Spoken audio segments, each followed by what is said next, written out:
Medical కాలేజీల ప్రైవేటీకరణకు వ్యతిరేకంగా ఉరవకొండ మాజీ MLA Vishweshwar Reddy press meet నిర్వహించారు. ప్రభుత్వ వైద్య కళాశాలలను ప్రైవేట్ సంస్థలకు అప్పగించడం వల్ల పేద విద్యార్థులకు విద్య దూరం అవుతుందని ఆవేదన వ్యక్తం చేశారు. ప్రభుత్వాలు నిర్ణయాన్ని వెనక్కి తీసుకోవాలని డిమాండ్ చేశారు. వైద్య విద్య పేద విద్యార్థులకు కూడా అందుబాటులో ఉండాలని, ప్రభుత్వ కళాశాలలు వాటికి ఒక వేదికగా నిలవాలని విశ్వేశ్వర్ రెడ్డి అన్నారు.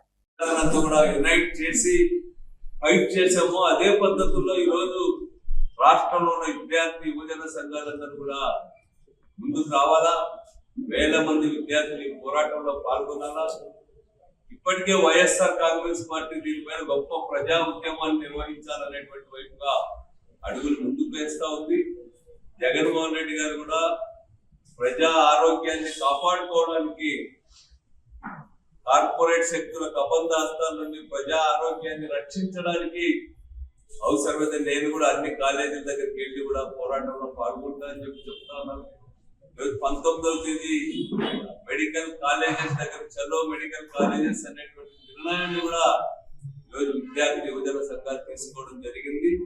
వీటికి అందరూ మద్దతు ఇవ్వాల్సిందే. ఇప్పటికే చాలా పెద్ద ఎత్తున మద్దతు వ్యక్తమవుతా ఉంది.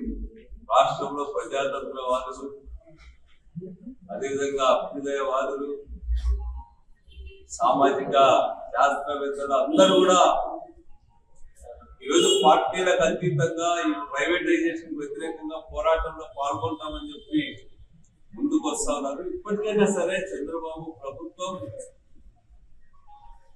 ఈరోజు ప్రకృతి పోకుండా ప్రజల ఆస్తులను కాజేసేటువంటి, తమ వారికి అప్పచెప్పేటువంటి ఆ దుర్మార్గానికి పోకుండా మీ నిర్ణయాన్ని ఉపసంహరించుకోమని చెప్పి నేను విజ్ఞప్తి చేస్తాను. అదేవిధంగా ఈరోజు జగన్మోహన్ రెడ్డి గారు వైద్య విషయంలో ఆదర్శం రాష్ట్రానికి నిజంగా. ఎందుకంటే ఆరోగ్యశ్రీని అత్యంత సమర్థవంతంగా నిర్వహించిన ప్రభుత్వం జగన్మోహన్ రెడ్డిదే. జగన్మోహన్ రెడ్డి గారి హయాంలో దాదాపు 45 లక్షల మందికి పైగా ఆరోగ్యశ్రీ సేవలు అందుకున్నారు. 3,350కి పైగా చికిత్సలకు ఆరోగ్యశ్రీలో వైద్యం అందించేటువంటి ఏర్పాటు చేశారు జగన్మోహన్ రెడ్డి గారు. తనున్న కాలంలో 13,500 కోట్ల రూపాయలు ఆరోగ్యశ్రీ ద్వారా పేదలకు సహాయం అందించినాడు. అదేవిధంగా 25 కోట్ల రూపాయలు ఖర్చైనా సరే కిడ్నీ పేషెంట్స్ కానీ, క్యాన్సర్ పేషెంట్స్ కానీ ఈరోజు సహాయం చేయడానికి ఆ ప్రభుత్వం కోట్ల రూపాయలు ఖర్చు పెట్టింది. రాష్ట్రంలో ప్రభుత్వ ఇంటికో డాక్టర్ అనేటువంటి నినాదాన్ని తీసుకుంది. అదేవిధంగా 10,000కు పైగా హెల్త్ క్లినిక్లను ఏర్పాటు చేసి వైద్య సేవలు అందించడానికి ప్రయత్నం చేసింది.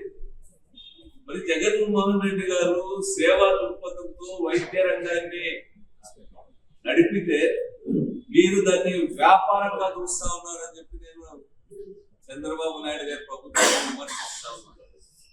సేవా దృక్పథంతో ఆలోచించండి. కోట్ల మంది ప్రజలు పడుతున్నటువంటి బాధలను ఒక మానవతా దృక్పథంతో ఆలోచించమని ఈ సందర్భంగా నేను కోరుతా ఉన్నా ఈ ప్రభుత్వాన్ని.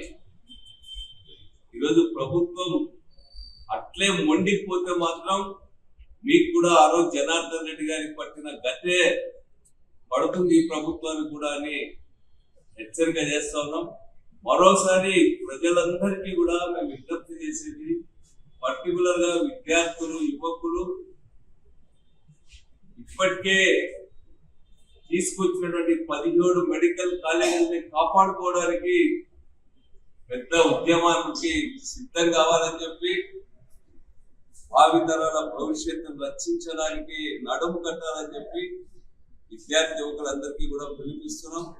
వైఎస్ఆర్ కాంగ్రెస్ పార్టీ విషయంలో చివరి దాకా పోరాటం చేస్తుంది అనేటువంటిది కూడా నేను విజ్ఞప్తి చేస్తా ఉన్నా. వీటితో పాటు మరో ముఖ్యమైనటువంటి విషయం, ఈరోజు